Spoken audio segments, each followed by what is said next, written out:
All right, we are recording, so if you are popping on right now, please mute yourselves. It is the 11th of August. It is 8:01, so we are getting the ball rolling. I have Dawn on with us. Dawn is a senior director. She started her business in 1998. She lives in New Bern, North Carolina. She says, I love that my business has allowed me to be the CEO of my life for the last 21 years. I think that is fantastic. That's definitely why I'm in this, because I'm tired of listening to everybody else tell me what to do. How do you pronounce your last name? Ferriera. Okay, good deal. Well, thank you very much. And she's going to talk to us about being consistent with our business. I think that's something we all battle daily. So I'm looking forward to her nuggets of wisdom. And with that, I will shut up and let you take over.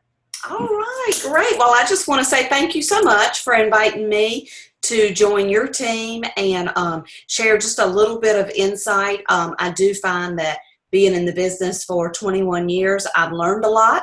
I've grown a lot. I was not a business person nor a salesperson when I started. And if you had asked me when I started if I would be doing this 21 years later, I would have said you were crazy. I really thought maybe 1 or 2 months I'd give it a try and I'd go on about my merry way. But I'm still here, and I truly believe the reason I'm still here is consistency. And a quote that I just want to start with tonight is for all of you to know that consistency is not rocket science. We do not have to have a certain set of skills to be consistent in our business. It is just about commitment. So we're going to talk a little bit about consistency to begin with. And the thing that you want to remember is that if you are stopping short of the finish line, you're not being consistency. And consistency is the difference between failure and success. So if you can find that consistency in your business, you're going to find a success in your business. And consistency is about doing what you say you're going to do, being where you say you're going to be. When you initiate something new, that you carry that through to the end, that you don't give up when you're not seeing those immediate results, that you keep going no matter what. And that's what's going to build and grow your business.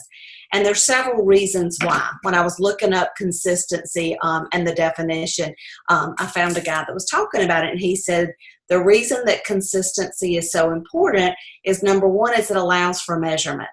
If we are not consistently doing something, we can't truly measure if that's working or not. If I start something and I just do it for a few days, then I don't have a true picture of if that is something that's going to work for me. So consistency allows for us to have that measurement. It also creates accountability. Accountability for us and accountability for our teams if you're a leader. When we are consistent, then that is an accountability to ourselves and to others. Consistency also establishes your reputation. As you run a consistent business, your reputation will grow in a positive way. And we are not in the sales business, but we're in the relationship business. And when you're in a relationship business, a reputation is extremely important. So consistency is going to establish that reputation for you. It also makes you relevant.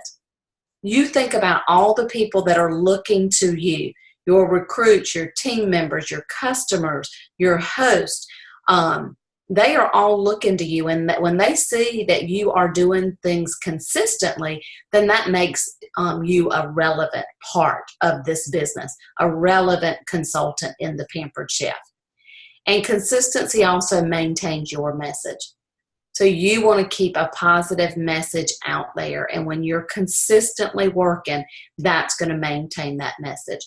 So that's why you want to be consistent, and none of that was probably a huge aha. You probably all know that consistency is important. But if any of you are like I am, you say, okay, I know what I'm supposed to do. Now tell me how to do that. Tell me how to make sure I'm doing that on a consistent basis. So I'll tell you what I've done through the years. And just like all of you, we all struggle day to day. But if you will keep these things in mind and constantly check these 5 questions, it's those 5 question words that we all know. And it starts with the why. I have heard so many times in my business that if your why does not make you cry, you need a new why. And what that means is that you need a strong heart tug for why you're here. Because if that why is not strong enough, you are not going to have the will to do the things that you need to do to be successful and to get where you want to be in your business. So you need to constantly be re-examining your why. How do you do that? You ask yourself questions, and you keep asking questions until it gets to that real deep down heart tug, and you find out why you're here. One of the best examples I ever saw of discovering a why was at conference. Many years ago, we had a guest speaker, and he stood on stage and he asked somebody to come up and be his volunteer. And he asked her, he said, you know, what's something you've worked for in your life? And hers was weight loss. And he said, why do you want to lose weight? And she said, well, I want to look better. And he said, but why do you want to look better? And he kept asking her why until finally it came down to the real reason that she wanted to lose weight was her whole entire life. She had been called fat, and she didn't want to be that little fat girl anymore. She wanted a whole new outlook on who she was and what she wanted. And that's how we need to look for our why with our Pampered Chef business. What is it that brought you here? What is it that keeps you here? And the thing that I found over the last 21 years, guys, is that, sorry, somebody is on my team is texting for a link to a call. Let me just type that in if y'all don't mind giving me 2 seconds. I'm so sorry. Nope. Thank you very much. You're good. Go for it. Okay. Let me just see if I can find that link quickly. If not, she's going to have to deal with it. I'll have to give her the recording later. But anyway, guys, you have to constantly re-examine that why. Because I don't know about y'all, but life changes constantly. When I started Pampered Chef, I had 1 3-year-old. I now have a 20 and a 24-year-old. My why has changed quite a bit over the last 21 years. When I started, I quit my teaching job and I wanted to be a full-time mom, and Pampered Chef was going to give me a way to get out of the house and be with people and have that social. But as my children grew, that why changed. And now that my children are grown, I had to rediscover that why again. So constantly be rediscovering that why and keeping that why at the very top of what you do. And if you have a hard time with that, grab a friend and get them to question you. I had a girl on my team that said, Dawn, I don't know what my why is. She said, I'm here, I love what I do, but I don't know why. So we sat at the table and I asked her, why? Every time she gave me an answer, I asked her why again. And what hers came down to was she had a husband that took care of all their financial needs, but she wanted to be able to give something back to him. He was so good to her that she wanted to be able to give something back to him, not because they needed the money, because that was something special she wanted to do for him. So take time to discover that why. That's your first question. Your next question is what? What are my goals? I know why I'm here. What do I want to accomplish while I'm here? I don't know about y'all, but I have signed many new consultants that say, oh, just some extra money. And I find that type of goal does not get you very far. Your goals need to be very specific. They need to be very measurable. They need to have a time. You need to know exactly what it is you want for your business. Does it always have to be financial? Absolutely not. Your goal may have something that is completely separate from financial, but you do need to know what your goal is. What are you looking for out of your business? Write it down so that you can see it and you can share it with other people. Is your goal a schedule goal? I need to get out of the house 2 nights a week. Or is your goal a financial goal? I need to pay my car payment. I need to pay my house payment. I want to send my kids to college debt-free. What are those specific goals? How much money will it take? Have those specific numbers, because when you have those specifics, you know what you're working towards. And when you know what you're working towards, it's easier to come up with a plan to get there. Your third question is how. I know why I'm here. I know what I want to get. Now, how do I do that? So your how is your plan. Those are your specific activities. So jot down those activities that you are going to do on a consistent basis that are going to get you to that what and to that why. What are those activities? I will tell you the number one is connecting with people. How many of you have heard 20, 25 two-way contacts a week? Y'all ever heard that? Yeah. And it's because when you connect with people, that's what's going to build your business. Those connections are going to bring relationships that are going to allow you to provide solutions for people. And that's what's going to help you build your business and take it to completely new places. Your specific activities, what I heard years ago when I started, and it's still very relevant, should be income producing activities. That means you don't want to spend a lot of time pushing papers, stamping catalogs. Let other people do that. You want to spend your time connecting with people, making a difference in the lives of others. And one of my good friends at conference had some pretty exciting accomplishments over the last year. And I said, what is your one piece of advice? And she thought for a minute and she said, invest in others. And that to me was some of the best advice I've ever heard. In fact, I wrote it on a heart-shaped sticky note and it is on my computer. So every time I sit down, that is my thought. Before I start anything, I think, how am I going to use this time to invest in others? And when you truly invest in others, guys, everybody wins. So your how, what are your specific activities? What is your plan? Your next question is when. This one for me was really hard because I was a stay-at-home mom and I worked from home. When I first started my Pampered Chef business, I prided myself in being a multitasker. Anybody else good at multitasking? Oh yeah. I can fold laundry, host coach, have dinner cooking in the kitchen, and help a child with homework all at the same time. What I learned one year after going to conference, I think it was in Dallas, I came back and they talked about scheduling work time.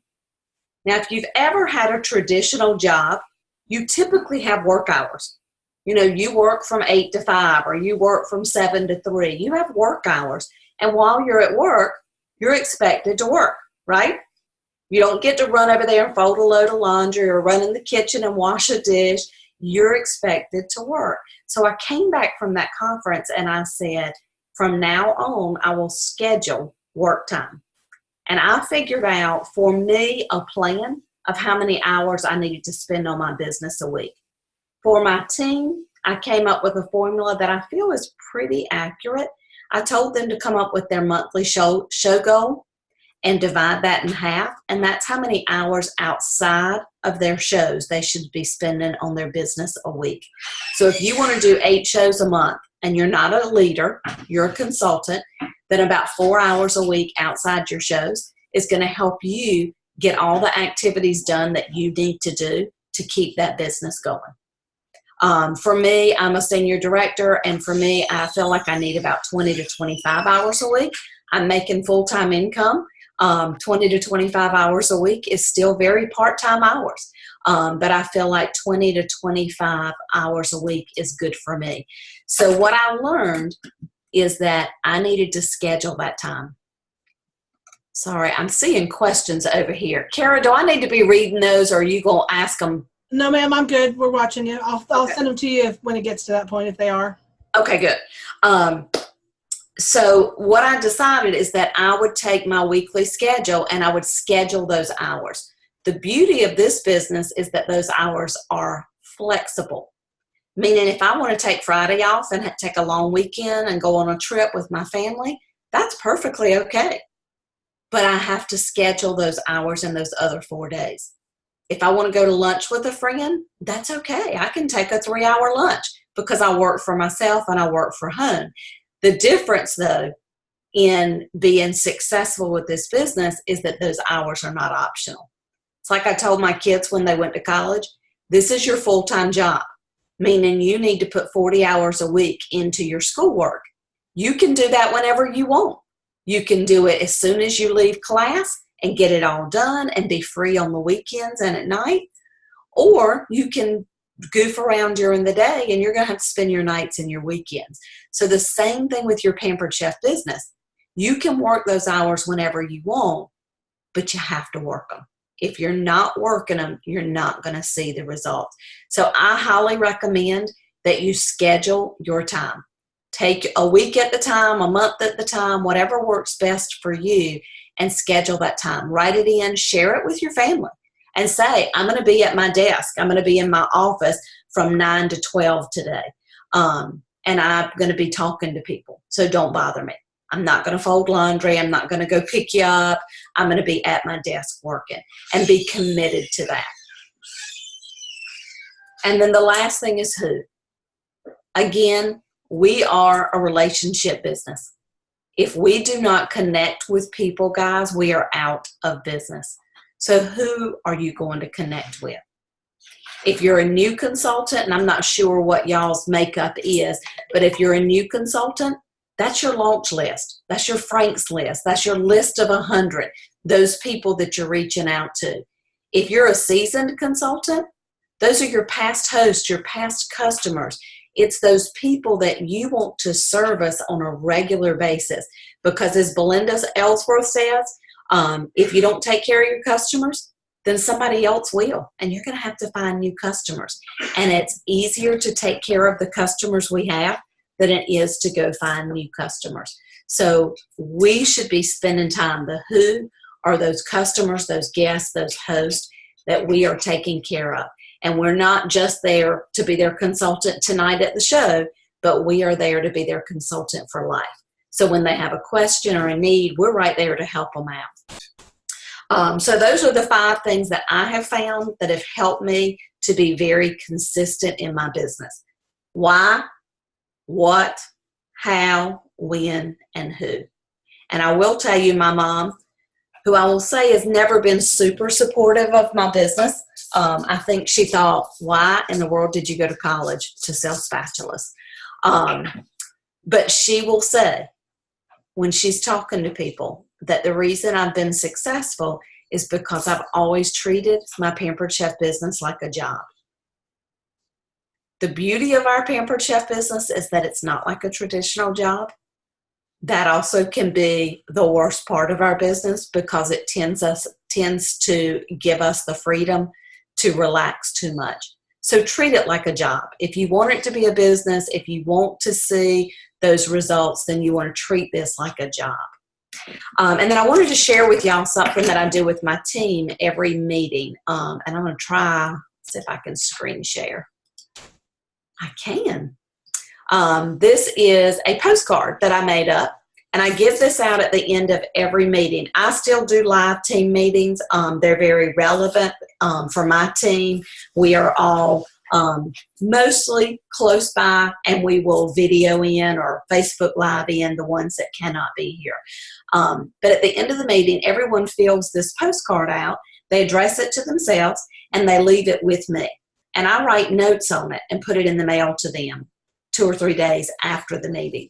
And what I like about this is that it helps them look at all aspects of their business, because sometimes I think we don't look at how everything relates to each other.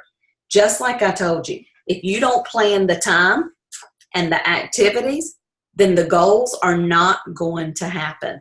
So this starts with the goals. How many shows are you going to hold in the month? How many do you already have booked? That shows where's the gap and what do we need to do about that. What are your sales going to be? I want to see, do they understand the relationship of number of shows to sales? If they're saying I'm going to do 8 shows and I'm going to have $700 in sales, we have a problem. And that gives me that heads up to know to talk to them about show average. If they say to me, I'm going to have 2 shows and I'm going to sell 5,000, again, we might have a little bit of a problem. I might need to share with them that our company show average is about 700, and with 2 shows, you're going to be looking more like 1,200 to 1,500 in sales. So again, it helps me see where their brain is. Then the next question is about the commission, because quite often I find that my consultants do not see the correlation between what they're doing and what they're making, what their pay is. So I want to see that they know how to figure up the commission based on how much they're working their business. And then this one is super important. What are you going to do with that commission? How many times do we say, well, I'd just like to have a little extra spending money? Now, is that a real heart tug? Why? Is that going to make you jump out of bed every morning and run to your desk and start working? No. But if I say, you know what? My child's going to college, and I'm going to make sure they come out of college debt-free. I don't want them to pay their college off in the next 20 years. I want them to come out and start with a clean slate when they get out of college and start their life. Or, oh my gosh, my child loves to dance. And without my Pampered Chef income, dance would not be a possibility. So what is that commission going to be used for? It may be a family vacation. It may be a new car. It may be a couch, but something specific. And then we go into the recruiting. I want them to see the relationship between how many people they're talking to about the business and giving information to versus how many people are going to be joining their team.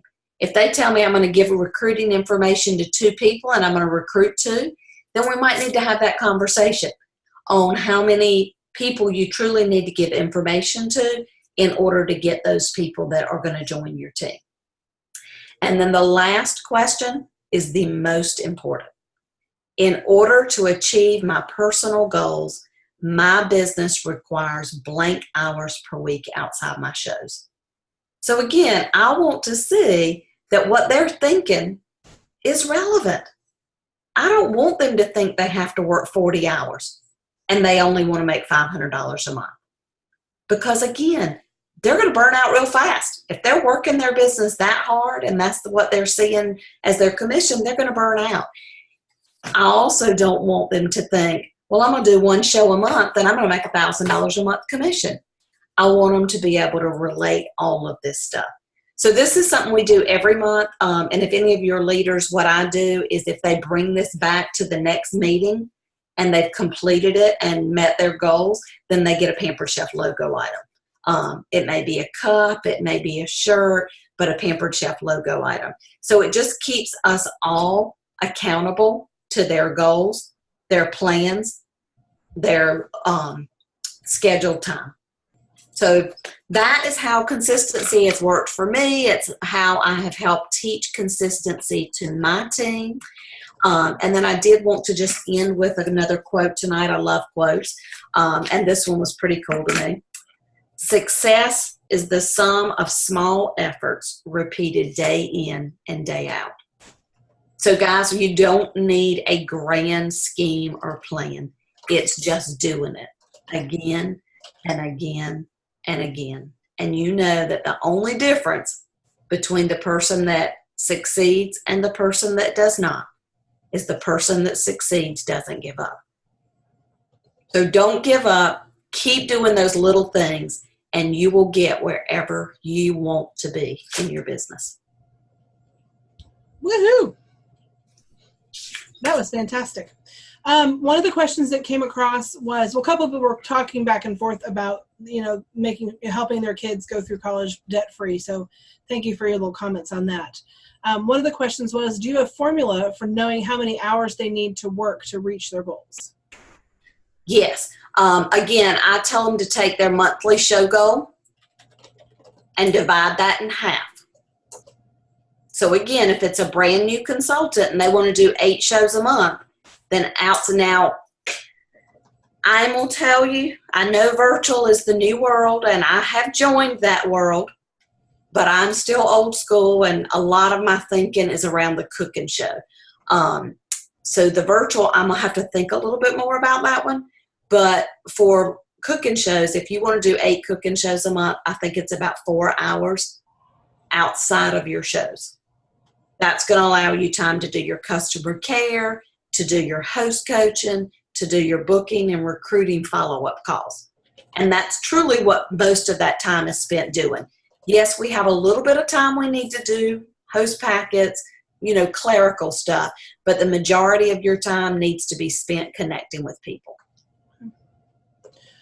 Now, you mentioned that postcard that you have. What do you do for people who are online that don't make it to your meetings? I just send them the postcard, and they can fill it out virtually and send me a picture of it, and then I'll fill it out and send it to them. Okay, perfect.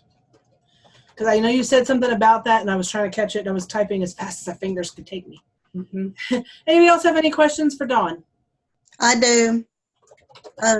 I work a 40-hour week job, so how do you put that in the equation? That's a great question. And again, I would go right back to what are your Pampered Chef goals? And sometimes I have to have the conversation with consultants.